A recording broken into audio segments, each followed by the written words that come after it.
Okay, we seem to be on now. Bear with me for a moment while it would seem that we were having some technical difficulties. It was on the Wi-Fi, so this is going to get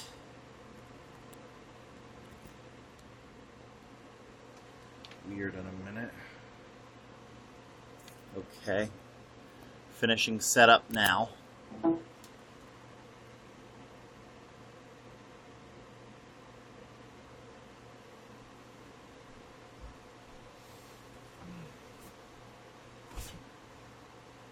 Okay, need to fix that.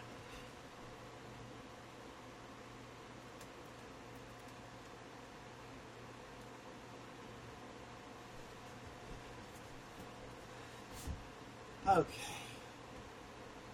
And it needs to go a little the other way.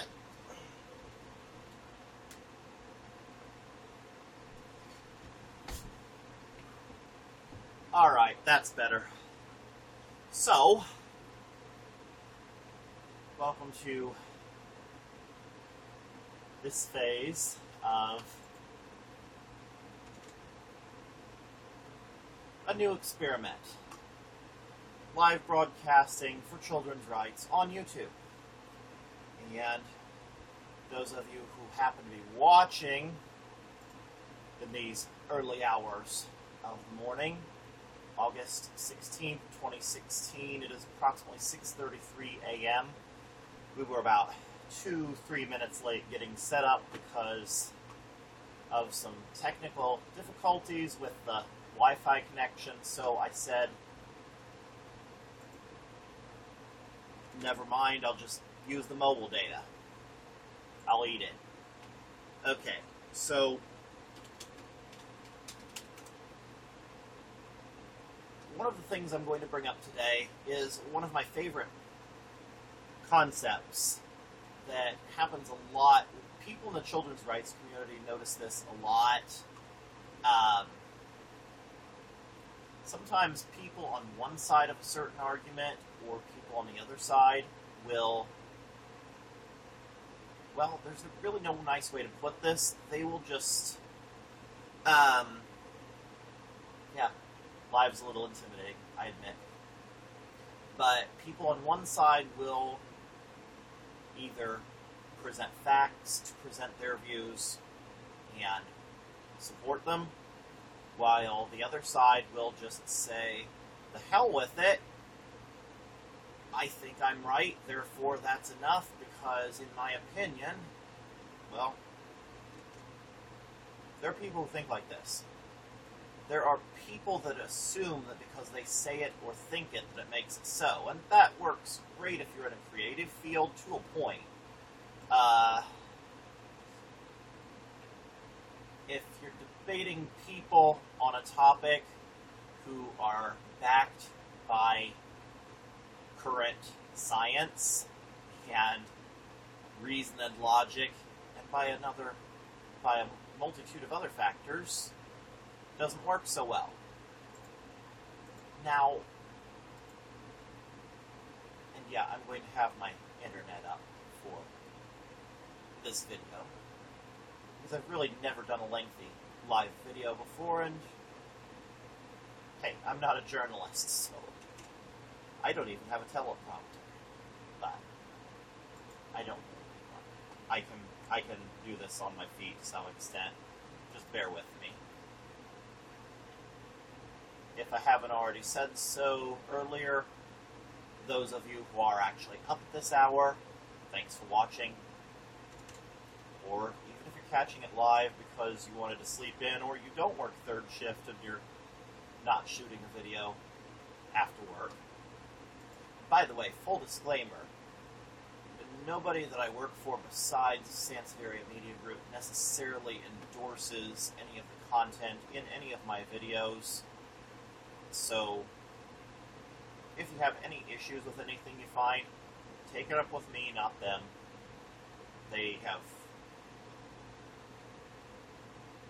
Nobody I work for, besides myself, has anything to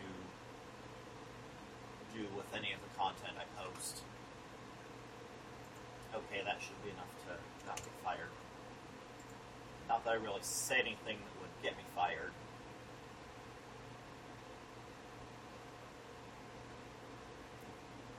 Now,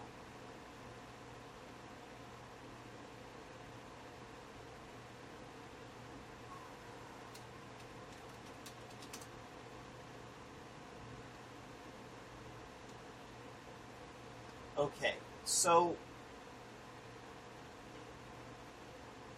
some of the things that people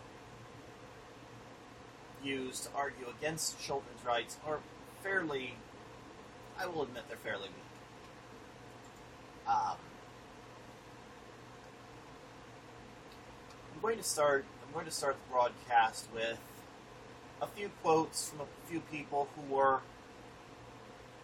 referencing children's rights, and I believe my side of a certain argument when it comes to striking children by any means, whether you're talking about spanking or other forms of corporal punishment, or things that are legally considered abusive by legal statutes.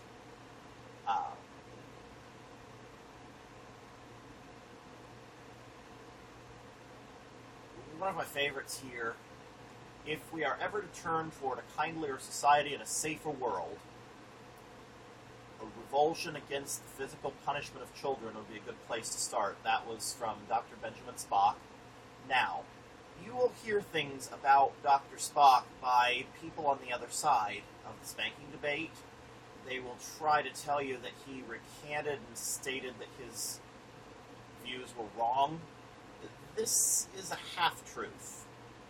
In actuality, in some of his earlier books, he was actually okay with some spanking, and then he went teetotaler against it, like,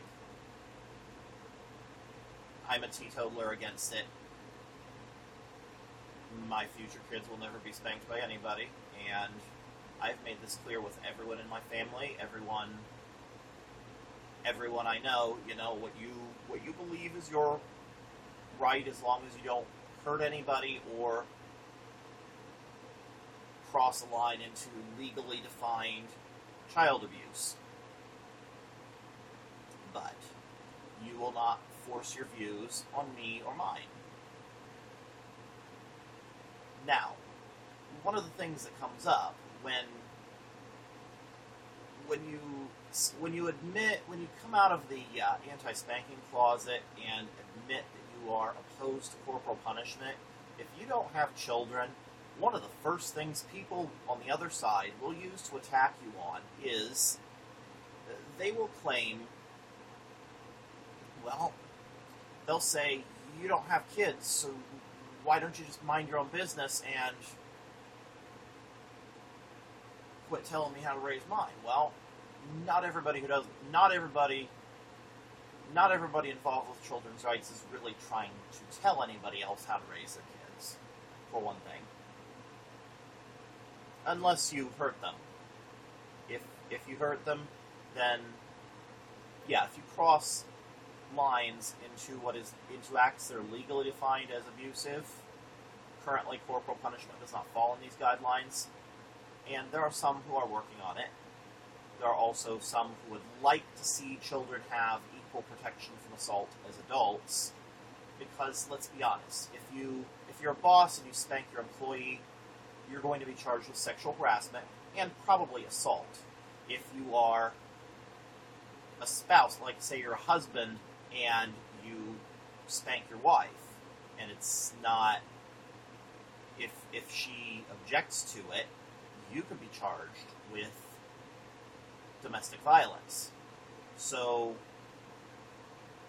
what the anti-spanking side questions is, if a boss spanking his employee is sexual harassment and a husband spanking his wife without her permission is domestic violence, then why is it called discipline when a parent spanks their child or someone acting in local parentis spanks a child?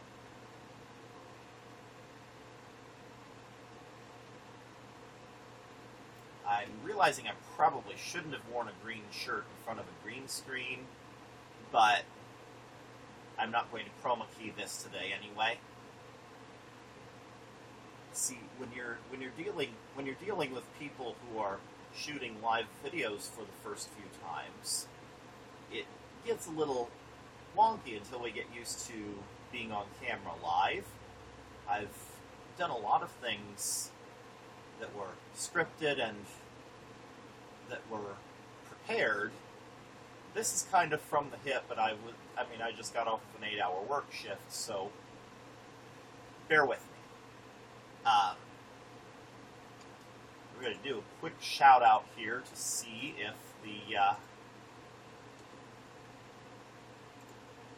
basically just tell people what's going on. So I don't know how long this is going to run. The battery life on the phone was at 26% when I started the video. I've got the charger in, but I can't promise that this isn't going to cut out eventually. I'm hoping to run at least for half an hour here, maybe longer. Okay, so I'm going to post a link on to my channel real quick here, in case anyone wants to join us.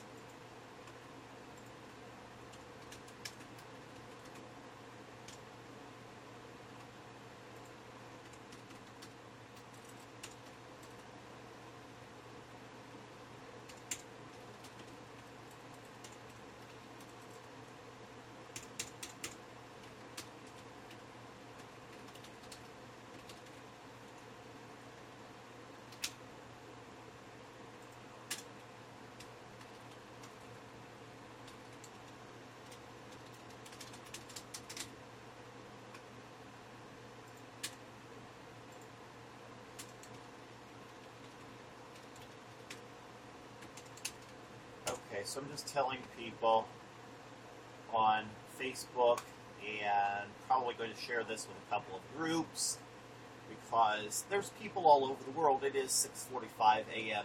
in my time zone. I'm actually in the same time zone as New York. A lot of people actually think Ohio's in the central time zone. This was actually a joke in a movie with Steve Martin and Goldie Hawn called The Out of Towners. No, we're still... all of Ohio is in Eastern. You don't get into Central until you get over into Indiana, and only part of Indiana is in Central. They are actually mostly in Eastern also.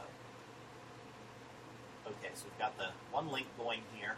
We will continue with the show here in a few minutes. I'm just letting people know I'm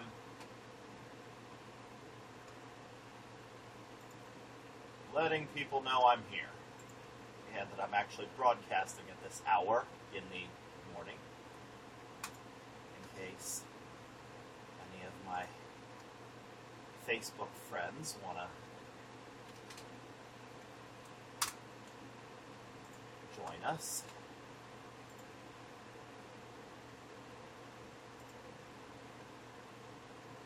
Anyway, I'm actually going to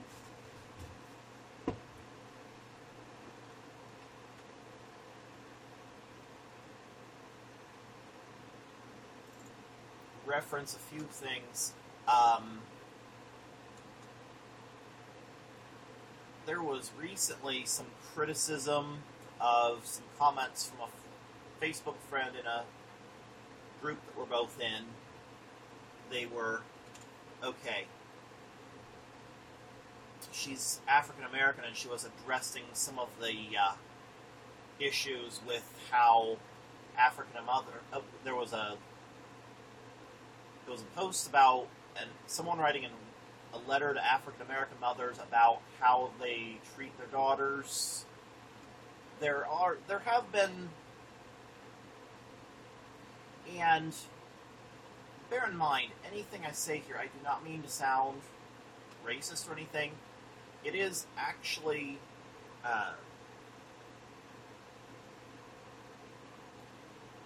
corporal punishment is actually very favored. Like if you look racially at different racial groups that use corporal punishment, African Americans are actually the most likely to use it at 89%. And again, this is not meant to be racist. I am against corporal punishment. A lot of my best friends are black. And this was, like I said, the person in the group that was pointing this out, that was saying she wanted to address the issues in her own community, brought this up. I hope I don't sound racist as hell saying this. But another member of the group who was white was criticizing her, was mentioning that, white mothers are aggressive with their children too, and yes, that is technically true. There are, actually, I believe the number among Caucasians who use corporal punishment is in the range of 83 to 87%. I would have to look that up real quick, and maybe I should do that here in a moment. But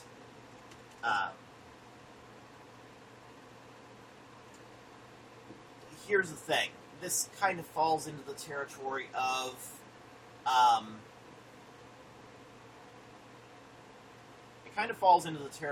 similar to when somebody from the Black Lives Matter movement is told by someone from the All Lives Matter movement that they shouldn't bring race into things. Well, the thing is, statistically, and maybe statistically is not the way to go with this, but there is nothing wrong with someone wanting to address issues in their own community. At least in my own view. We all come from different backgrounds. We are all aware that there are problems out there. And a lot of us, some of us are better at addressing problems within our own communities. Or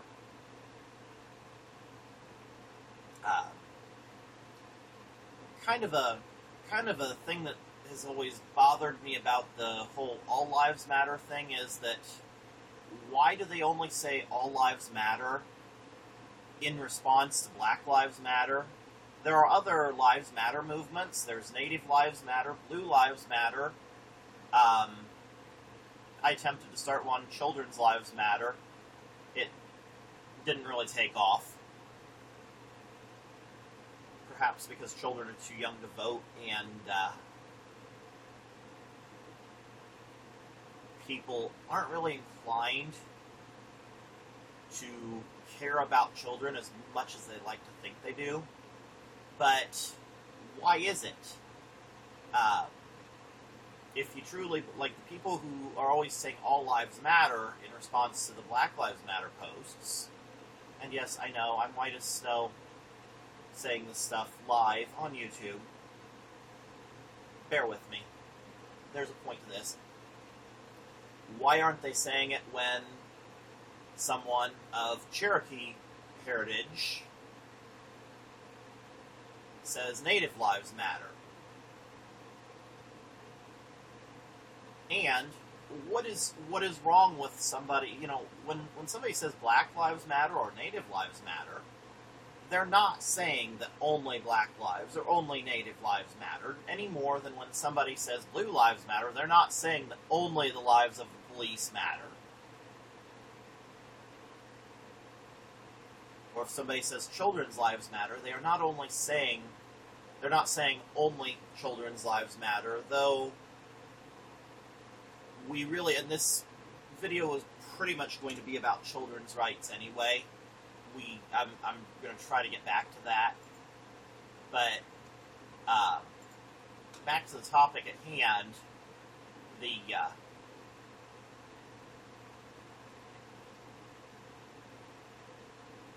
um, the thing I have to look at is that um, there are people who are better equipped to speak about their own communities because they're a member of that community than, say, somebody like me. I mean, if I try to address the issues in the African American or the Latino communities, with corporal punishment being very popular within both communities, I mean, yeah, nobody's going to listen to a white guy saying this stuff, because if I say it, I sound like, I mean, let's be honest, I sound like a racist if I say it. And, or possibly, I might be perceived as a racist if I say it, would probably be the better terminology here. Yet, when there's actually someone who's willing to stand up and say, hey, this is an issue within my community, don't put that person down just because other communities are doing this also. If, support your own community too enough to address the issues in it so that we can all improve. Absolutely. But we should not be silencing anybody who is standing up for children, regardless of which communities they're trying to speak out to. Come on, we can do better. We can do better than this as a children's rights community.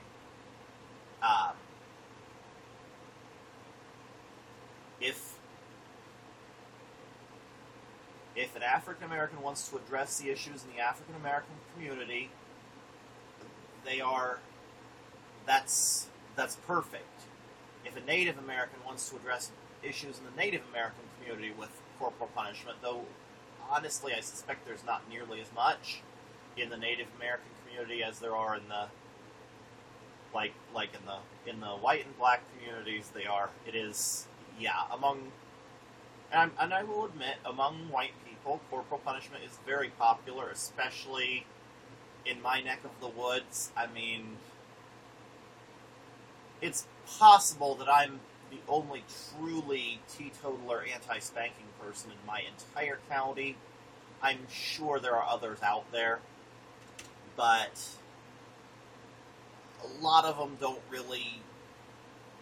A lot of times people are afraid to speak up about children's rights because they're afraid they'll be ridiculed, ostracized, or whatnot, and there are people like me who will say, well, I'm going to speak what's on my mind, and I'm going to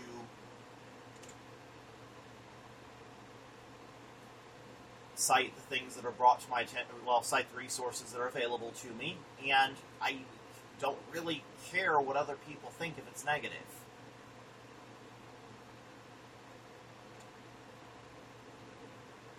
Not everybody is going to like what I have to say, and not everybody is going to like what you have to say if you speak up for children's rights, regardless of what community your outreach is to. You may actually find yourself subjected to ridicule in your own community, but here's the thing you have to understand, and I really hate to say this because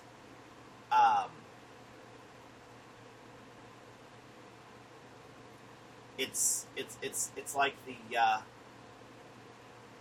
and I think they're a bunch of dumbasses, but it's like the Westboro Baptist Church kind of has this mastered of going to adjust my microphone here a minute. Bear with me. That's better. They kind of have it down to an art form of they speak their minds, and I support freedom of speech, but seriously, I despise them. Full disclosure here.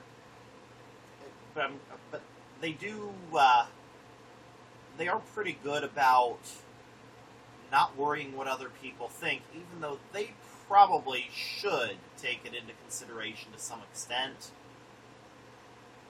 Maybe. Actually, I'll be honest, this is going to sound controversial, but I prefer my hateful people in my world to be out in the open about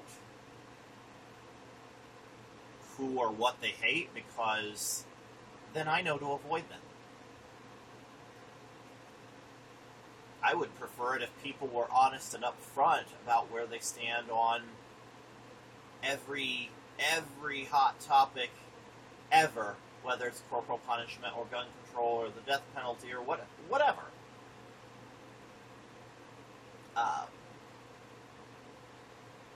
It would certainly make dating a lot easier, because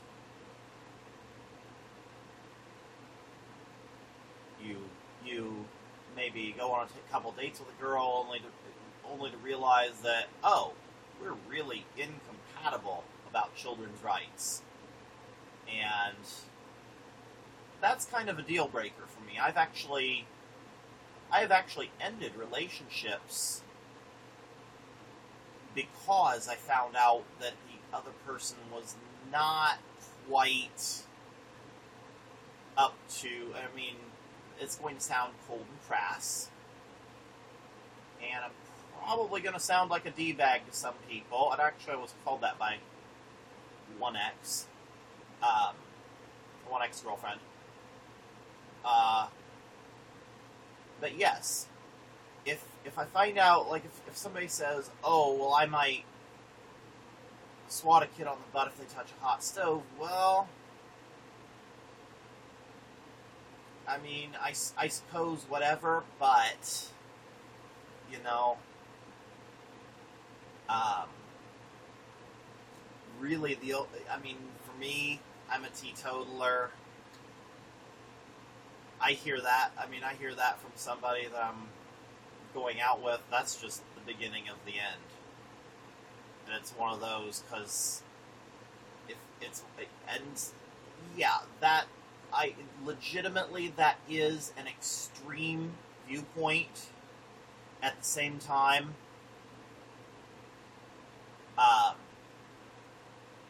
to me, compatibility is more important than love or the illusion of love. Because, yeah, I mean, you can love anybody.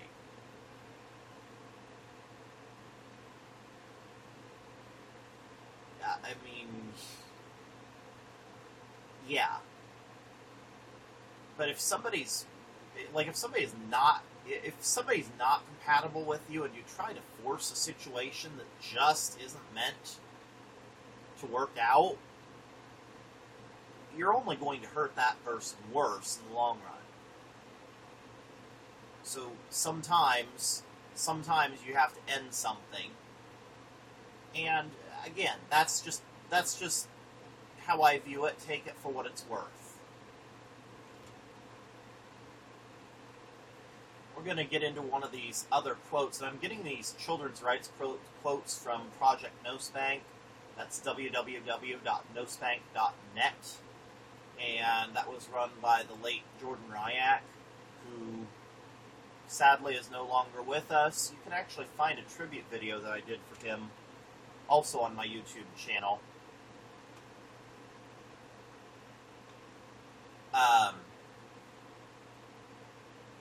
Here's one. Yeah, this is another really good one, at least to me. This is from Dr. C. Everett Koop, who was the Surgeon General during the Reagan administration, when Ronald Reagan was president. There was never a time when a major social problem was solved by beating a child, and there never will be such a time. For centuries, adults have injured children and have lied about it. Other adults have heard those lies and then merely turned away. This still happens today, folks. And I'm going to get backlash from people who say, oh, but Blake, there's a difference between spanking and beating. Well, maybe there is. Maybe. I'm not going to get into that. I will say this. If you are cherry-picking for differences,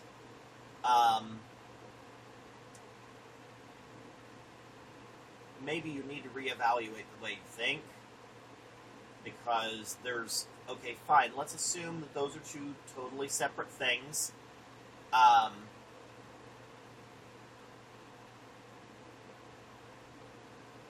The majority of prisoners incarcerated, at least in the United States, were beaten as children. By beaten, when I use that term, I'm not even referring to the ones who were, I'm not even referring to spankings as part of beating. Okay, I do actually try to use terminology that won't piss people off, pardon my language. But I'm not willing to pander so much to the other side, and I'm really not willing to pander at all to the other side. I mean, yeah, nobody wants to be told that they're beating their kids if they don't think they are. The problem, we'll get into that later. But yeah, the majority of prison inmates were actually subjected to acts that are legally defined as child abuse, at least by U.S. legal standards. If we were talking different countries here, but I'll get to that. Louisiana still allows corporal punishment in public schools. Actually, so do 19 U.S. states in total. In 18 of those, it was either 17 or 18. I believe in all but North Carolina and Texas, the school can administer corporal punishment without parental approval. And in 9 of those, if they do, and they follow their school policy, there's this thing called teacher liability protection that you can't even sue them if they injure your kid.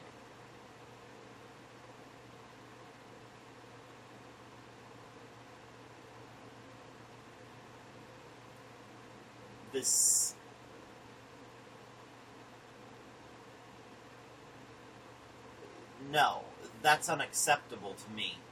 And yes, I live in one of the 31 states that ban corporal punishment in public schools. Ohio was a latecomer. We didn't ban until 2009, which was actually also the year I graduated from college. And no, to my knowledge, corporal punishment has not been allowed in colleges anywhere in the United States, and hopefully not anywhere in the world for a really, really long time. I don't know, they might still, I think technically they allow it in places like Singapore and Saudi Arabia, but I don't plan on ever visiting either country, so not if they have laws like that. Alright, we still got battery life left, and this might actually be charging. I'm going to take a minute here and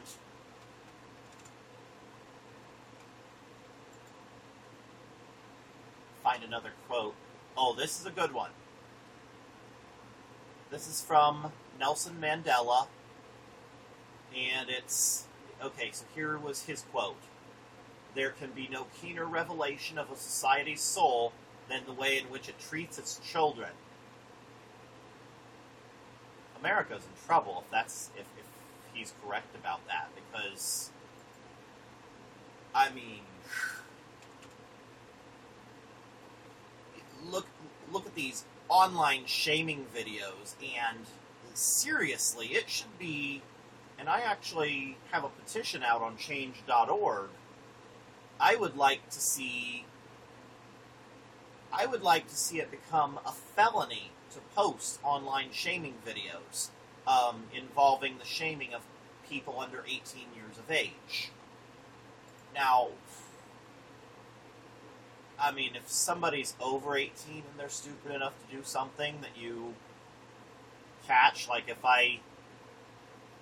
if somebody approaches me and I've got my phone on me and they're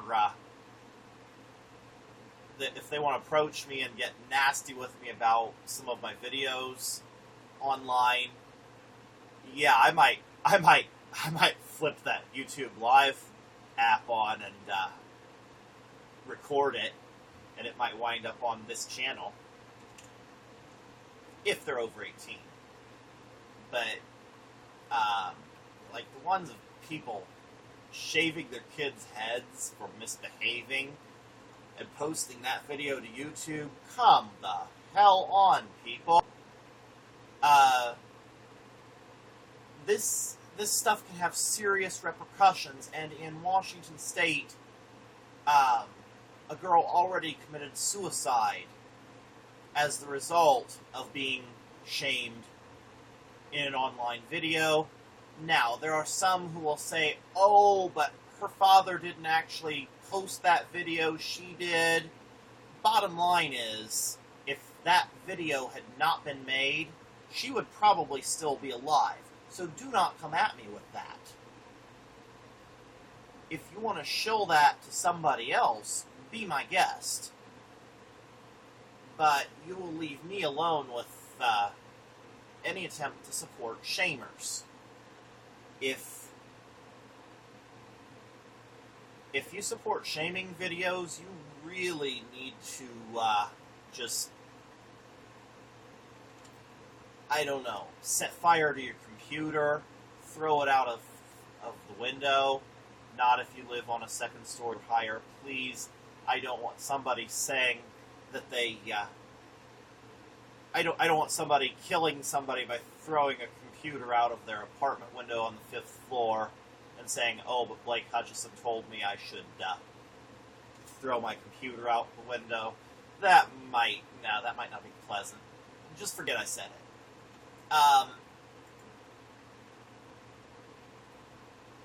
The other thing, I mean, something else I wanted to address today.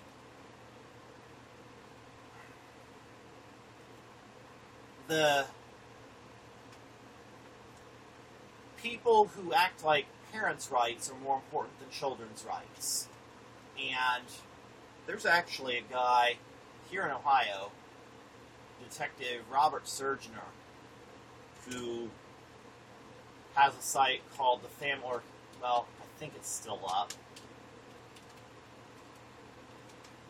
Bear with me here. I mean, this guy tells some outright lies. Some of his articles are... I am not sure where he gets some of his information.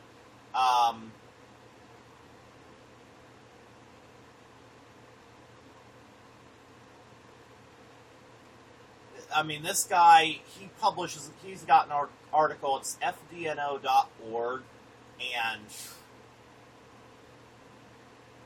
don't go on here if you're children's rights and depressed, because, yeah.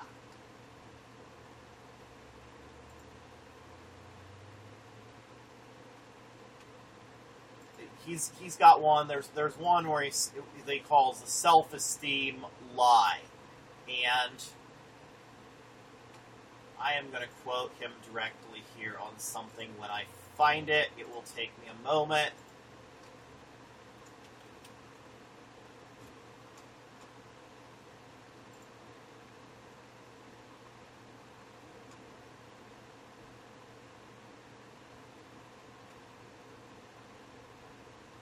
Okay, so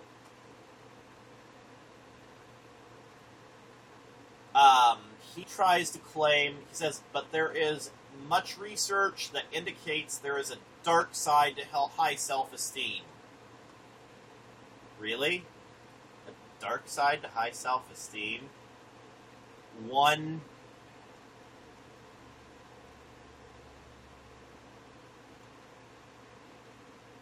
There's...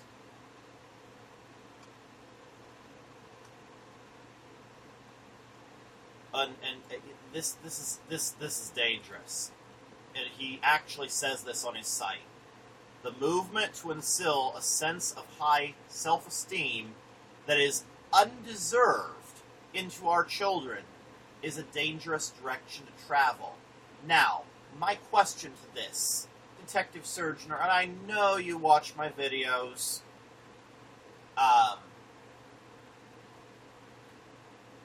I also know you've visited the Sansevieria site, because I get notifications of all the IP addresses, and there have been a lot of them coming from your area. And one's a very common IP address that seems to literally visit Sansevieria Media Group daily. So my question to you, you may be watching live for all I know. Why is it dangerous to instill a sense of high self-esteem in children? Alright, I'm going to get R-rated here. What the fuck is wrong with you that you think that instilling a sense of high self-esteem in children is wrong? Fuck off with that shit. A lack of self-esteem is what creates child abusers. It is what causes husbands to beat their wives because they feel inadequate about themselves, and the only way they can feel better about themselves is to drag other people beneath them. No. Everybody deserves to have a sense of self-esteem. I don't know, you might think that I suffer from an undeserved sense of high self-esteem. I don't really... I'm not sure if I have too much or not enough. Whatever.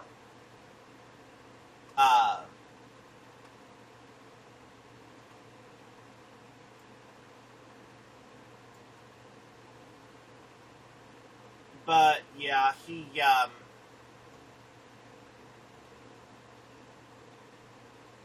This guy loves to claim that the experts, or as he calls them, so-called experts, he always puts quotation marks around experts. In one quote, he's referring to Dorothy Corkill-Briggs, and saying that she's another expert who feels that she knows more than God. Okay, well, whose definition of God? I'm going to assume you're referring to the Judeo-Christian Bible because you're bringing a Bible quote into this. And this guy does put he does do a lot of so-called biblical defense of corporal punishment. Sorry if the microphone just slipped there and you heard a weird noise while I was speaking. So, he probably believes that it's safe to assume that he supports corporal punishment under a certain interpretation of Proverbs of Solomon 13:24. Some important things to bear in mind. One, Solomon's son did not turn out so great. So even if the rod was meant to be a beating rod, his kid, not the best example.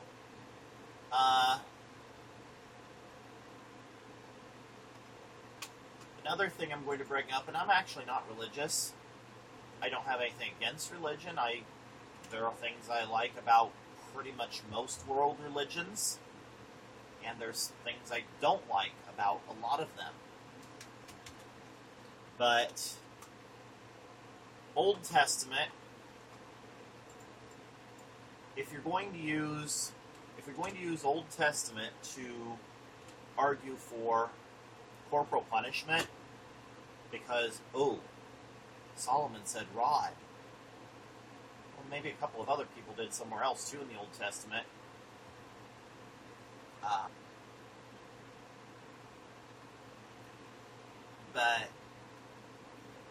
Yeah. I'm sure that Detective Surgener has eaten a bacon cheeseburger in his life, or at least a cheeseburger. And he's probably had pork chops in his life. I doubt he will answer this question if I ask him, or he will probably say that I'm trying to deflect. And that's fine. Wow, we've been on for 45 minutes already. Time flies when you're doing something interesting, I've got to admit. That's alright, we're going to keep going for a little while.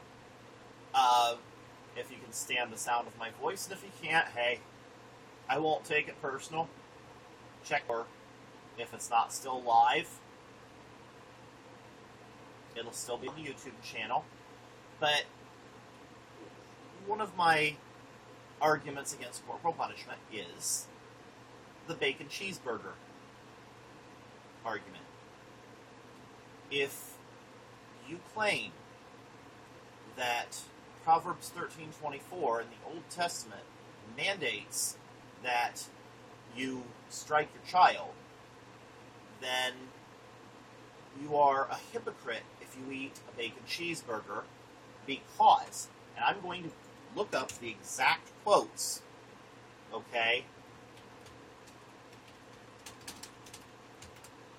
It is in, okay, so, yeah, you also, Deuteronomy 14:8, the pig is also unclean. Now that's from a New International Version, so,